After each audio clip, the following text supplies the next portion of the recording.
with her emblems. I don't remember what her regular version is. You can let me know in the comments, but it's off of the regular version. I want to say Paladin.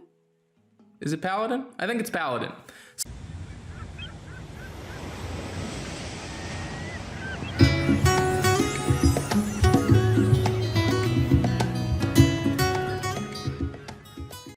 Hey, thanks so much for checking out the channel. If you're curious about any other hero in Empires and Puzzles, you can view my website at anchorgame.com. There you will find I have graded every single hero with a calibrated team of graders. This resource will always be free.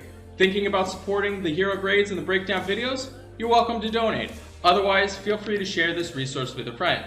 I have my exclusive line group called Anchor Cove, where you gain access to myself and tons of other experienced players with on-demand information and resources. If that piques your interest, all that information is on the opening page of my website with a short video. Let me dive into today's hero breakdown. Hey, thanks so much for checking out the channel. Today we are doing a brand new hero breakdown on Sonya costume. She's got 646 on her attack, 762 on her defense, and 1103 on her health. Statistically, about average for the 4 stars, nothing too crazy out of the norm. She's got pretty good defensive stats. She is running at fast speed. She is also a costume hero, which means she gives you a bonus between 5% on attack, defensive bonus 5%, health bonus 10%, and mana bonus 5%. So what that means is if you level her costume version up, both her and the costume, the regular version, both of them are going to get those additional stats once you max out the costume and you max out the hero. So if you're planning on using either one, make sure you max out the costume so you get those extra added bonuses. This video is sponsored by Raid Shadow Legends. It is a free massive turn-based dark fantasy RPG. To try this game out, all you gotta do, go to the video description, click on the special links. You'll receive 100,000 silver, 1 energy refill, 10 mystery shards, and 1 free champion, Slasher. All your treasure, it's waiting for you right over here. As far as her hero specials goes, she deals 345% damage to the target. She dispels status ailments from all allies. So she just deals quite a bit of direct damage, and then she also sets it up so she dispels all status ailments on all your guys, which is really cool. So you use the regular version and the costume version, you're pretty much set up to where you're dispelling anything that the enemy does, and you're dispelling anything that the enemy does to your guys. So myself personally, I definitely use both of them in conjunction together just to make sure that I'm staying true to keep things alive and not have any sort of shenanigans going on. She is a druid class hero with her emblems. I don't remember what her regular version is. You can let me know in the comments, but it's off of the regular version. I want to say Paladin. Is it Paladin? I think it's Paladin.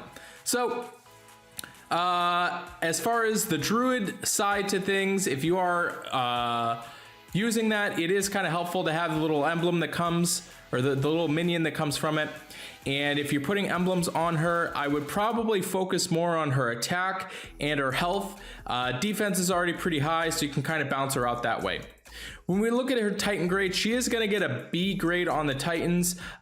This sets it up to where you can almost use her to where you don't have to bring antidotes against the Titan. Obviously, probably not recommended for higher level Titans. There is some usability there. 646 is not that great. The only reason why she has a B grade is because she's dispelling all status ailments, which makes it so it frees up a spot on your inventory to where you could use potentially a different item in conjunction with her. But I'm not really that impressed with her. There is definitely some usability. She is going to get a B grade there.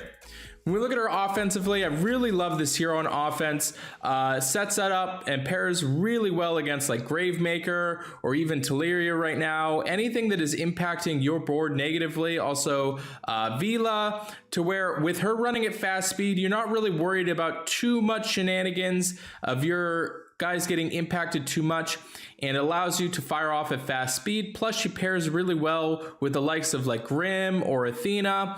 Like I said, with me, especially on the tournaments, I'm definitely using her and her regular version just to keep everything clear and good. So I do like her quite a bit on offense. She is going to get an A grade, very solid hero all around. When we look at her defensively, she is going to get a C as far as the tank grade goes. Obviously, with her running at fast speed, she doesn't really have that impressive of defensive stats. It is helpful. 345% damage to the target definitely is a bit, but it's still too all over the place. You don't really know who you're hitting. I'm not a big fan of her in the tank position. She is going to get a C grade. Same thing for the flank grade. She is going to get a C grade. I'm not a big fan of a fast hero only hitting a single target in the flank, not really impacting the board too much. And I don't think the board is developed too much to where you're taking advantage of the dispel factor. However, she does have a little bit of usability in the wing. With you using her, she does get a B grade there. Potentially, you could throw some emblems on her. If she is going to be on your defense in any sort of capacity, she needs to be in the very far wing, because that way you are taking advantage of both the single target at fast speed and then also potentially dispelling any ailments that have gone on to you. So you're not really worried about Sonya costume, especially if you're attacking into Sonya costume. So maybe you're not planning out negative effects that you're applying. So I do like her a little bit in the wing. She is going to get a B grade. This is definitely close to a B minus. I think that the only usability is going to be in the wing. When we look at our weekly raid grade, this is compared against all the likes of other 4-star champions. So you're going to get a B on rush attack. Reason being, she's already running at fast speed. Now she's running at very fast speed. It does help out a little bit, but you also aren't going to be utilizing her dispel factor if everything's already running at very fast speed. I'm not a big fan of her too much in rush, but I could see definitely using her if you want to go against teams that are potentially throwing a lot of negative side effects on your guys. When we look at her buff grade, she is going to get an A grade. I do like this hero on buff attack. Reason being is obviously she's dispelling any ailments that are against you. I do see it quite frequently in these buff tournaments that it is mostly set up to where you're applying negative side effects or you're increasing the buffs on your own guys. So she does help out quite a bit to kind of keep things going. I do like her. She is going to get an A grade. And on Bloody Battle, she is going to get a B. This is definitely close to a B plus. I do like that she's running at fast speed. She's dealing quite a bit of damage, and she's also helping out to where she could be paired with her regular version. So make sure if you do get her, you want to keep 2 Sonyas. You level up a regular version as well as the Sonya costume, and you use them in conjunction together. So she is going to get an overall grade of a B. This is definitely close to a B plus. I really love this hero. She does have a lot of usability. She definitely struggles a bit on the Titan and also on the defense, but I still think a really solid hero. So thanks so much for watching this content. Please make sure you subscribe, you turn the notifications on, and I'll see you on the next video.